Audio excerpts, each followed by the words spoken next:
దేశంలోని వివిధ రాష్ట్రాల ముఖ్యమంత్రులు తమ రాష్ట్ర అభివృద్ధికి విదేశీ పెట్టుబడులు ఆకర్షించేందుకు గల అత్యంత ముఖ్యమైన మార్గంగా విదేశీ పర్యటనలను చేస్తున్నారు. రాష్ట్రాలకి విదేశీ పెట్టుబడులను, ఆధునిక సాంకేతిక పరిజ్ఞానాన్ని తీసుకురావాలనే లక్ష్యంతో ముఖ్యమంత్రులు విదేశాల్లో పర్యటిస్తూ అక్కడి పరిశ్రమలతో, పెట్టుబడిదారులతో చర్చలు జరుపుతున్నారు. ఈ క్రమంలో తెలంగాణ ముఖ్యమంత్రి రేవంత్ రెడ్డి నేతృత్వంలోని ప్రతినిధుల బృందం జపాన్ పర్యటన చేపట్టింది. పెట్టుబడులను ఆకర్షించటమే లక్ష్యంగా జపాన్కు వెళ్లిన సీఎం రేవంత్ రెడ్డి బృందం టోక్యోకు చేరుకుంది. టోక్యో విమానాశ్రయంలో ప్రవాస తెలంగాణ వాసులు, తెలంగాణ పారిశ్రామికవేత్తలు ముఖ్యమంత్రికి ఘన స్వాగతం పలికారు.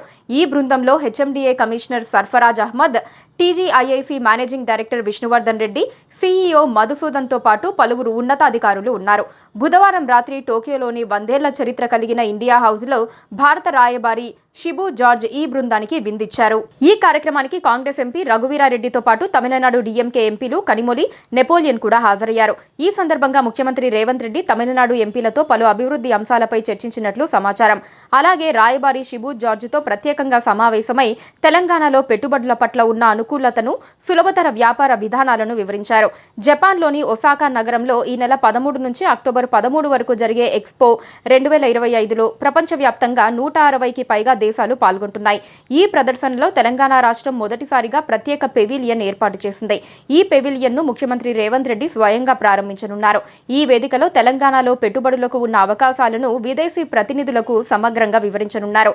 ఇక నేడు అంటే గురువారం జైకా ప్రతినిధులతో ముఖ్యమంత్రి రేవంత్ రెడ్డి బృందం ప్రత్యేకంగా సమావేశం కానుంది. హైదరాబాద్ మెట్రో 2వ దశ ప్రాజెక్టును పర్యవేక్షిస్తున్న హెచ్ఏఎంఎల్ ఎండీ ఎన్వీఎస్ రెడ్డి కూడా ఈ సమావేశంలో పాల్గొననున్నారు. ఈ దశలో భాగంగా 76.4 కిలోమీటర్ల మేర 5 కారిడార్లు నిర్మించనున్నారు. ఈ ప్రాజెక్టు కోసం 24,269 కోట్ల నిధులు ఖర్చు చేయనున్నారు.